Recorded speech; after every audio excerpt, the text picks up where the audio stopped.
Inside Gaming is sponsored by ExpressVPN. Defend yourself against DDoS attacks at expressvpn.com/inside. Hey everybody, and welcome back to Inside Gaming Daily for Friday. Autumn. Yes? Come on. I can't yell. Bruce is sleeping.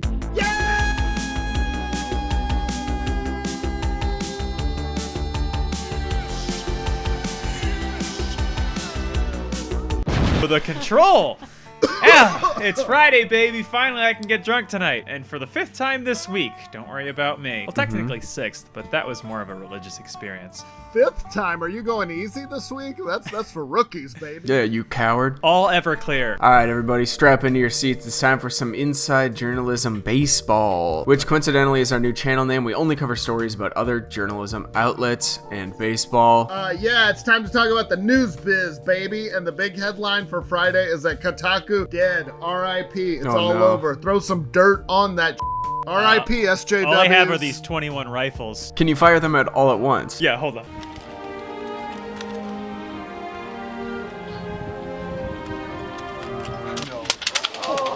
Oh, now where will we go for articles like Final Fantasy VII Remake has very realistic air conditioning units? Ugh, unacceptable. Or Train gets Hello Kitty skin. Animal Crossing New Horizons taught me how to masturbate. I like Kotaku. Yes, the site is bleeding talent, and yesterday they probably lost their biggest asset. Don't know what I'd do if I lost my biggest asset. You know what I'm talking about, fellas?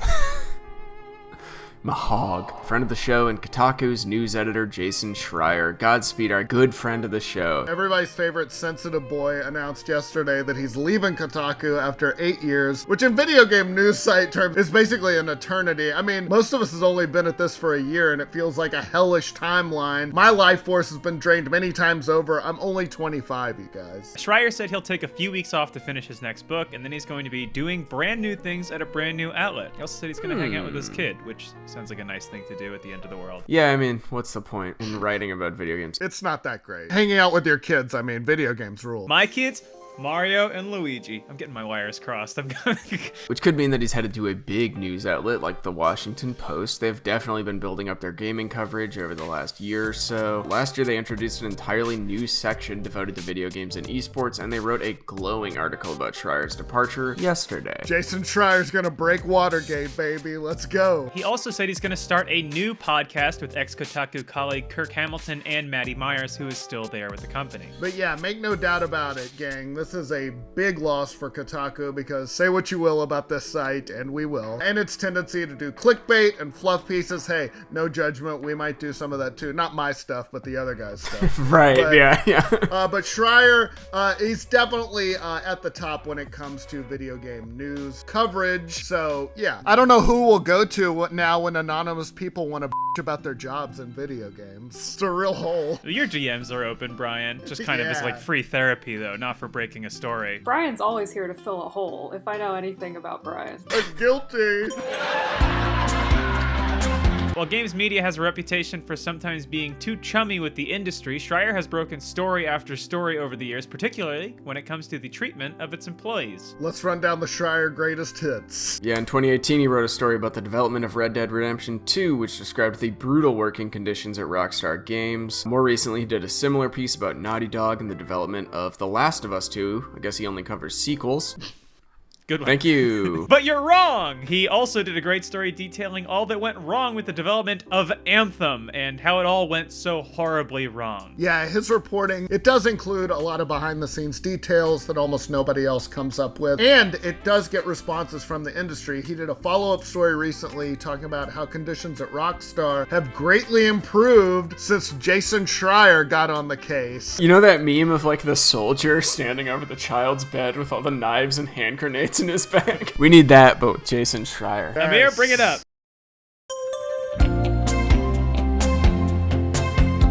Now, maybe that's patting themselves on the back a little bit too much, but there's no doubt that his work has exposed some things in the industry that needed to be exposed. Yeah, back in the day, games journalism wasn't exactly known for the journalism part, but he gets credit for doing just that, and he's just one of a long line of recent departures for Kotaku. Over the last year or so, they've been losing a lot of their most well-known writers. Joshua Rivera and Gita Jackson left earlier this year, and in December, Cecilia D'Anastasio also said goodbye to the site. D'Anastasio broke a huge story in 2018 about the culture of Riot Games. That left a lot to be desired. I, too, absolutely despise being farted on by my boss while she taps my sack and calls me bro. Gender equality, baby. But yeah, her report cited numerous allegations of sexism, other bad behavior by management. Some Riot employees in the aftermath posted about their own bad experiences working there. It really just snowballed. Riot issued an apology and said it would clean up its act, but the report sparked massive upheaval at the studio. There was a class action lawsuit, there were walkouts by employees. It was a major deal, and Kotaku was the impetus for that. So why is everybody fleeing Kotaku? Is IGN hiring or something? Why would they not even ask to be hired here at our glowingly successful and absolutely professional journalism channel? Connor, if you could just be a little not so. All right, everyone, thanks for tuning in. That was really great.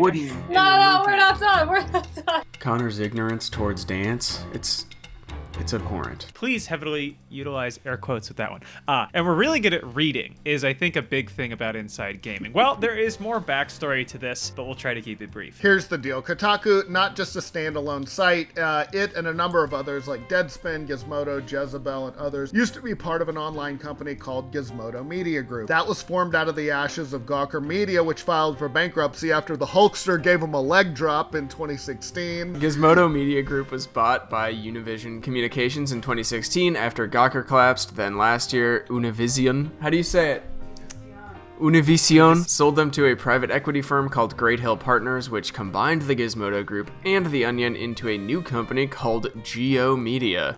Meaning, go out the door because this new owner sucks. That raised some eyebrows because private equity firms are sometimes not the best owners. They've got a reputation for demanding profits over everything else. Oh, and layoffs. If a private equity firm buys your company, start sending out your resume. Like, it's never good. And yeah, so pretty soon after, Geo Media started clashing with its employees across various sites, most famously Deadspin. They told them to stick to sports instead of politics, which Deadspin just kind of did whatever it wanted. That's why it was popular. Its editor got fired, and then all the staff quit too. It was just basically they lost everyone at Deadspin. Yeah, in the aftermath of all that, the staff at Kotaku also seemed very much at odds with their new owners. Last fall, Kotaku's site started auto-playing ads with audio, making it really annoying. I think GameSpot does that too. It is the worst. It makes me never want to go there. You know who's bad with the ads is Forbes. The staff at Kotaku also hated it because it's made up of people who go on the internet, and so they put up a post on Kotaku that basically said, "These ads suck, we hate them too. If you want to let our owners know about it, here's how." That's pretty good, actually. That's cool. So yeah, that post got taken down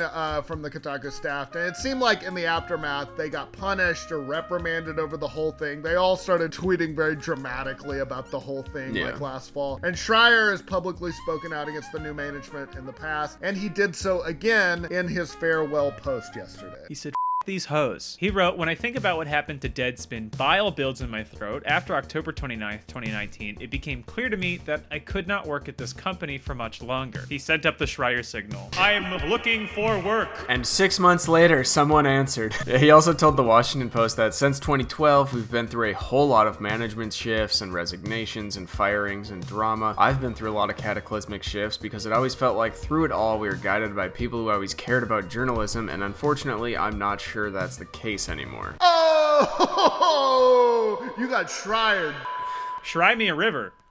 Oh, ugh. But yeah, the other writers who left, Anastasio, Jackson, and Rivera, also mentioned management as being a big reason why they were splitting. So, boys, where does this leave Kotaku? Not in a great place at all. Yeah, no, their sister site Deadspin has basically been a zombie site ever since all the staffers left. They've since made some new hires and are starting to post more content, but it's a far, far cry from what it was. There was a weekend where the suits from whatever One Tree Hill Media or whatever the their name is were posting articles on the site that sucked. And that's what sticking to sports looked like. Here's my favorite thing about football. The dictionary defines a ball as... Kotaku's not there yet. They've still got some stalwarts like the longtime editor, Stephen Totillo, but Schreier was one of the main reasons that lots of people visited Kotaku. I mean, even if you didn't like the weird fluff pieces, you still had to respect the hard news that he was putting out. Yeah, so we'll see what happens. In the meantime, we're always hiring Jason if you want to come to a real news outlet. Haha, just kidding. We are not. 5, 6.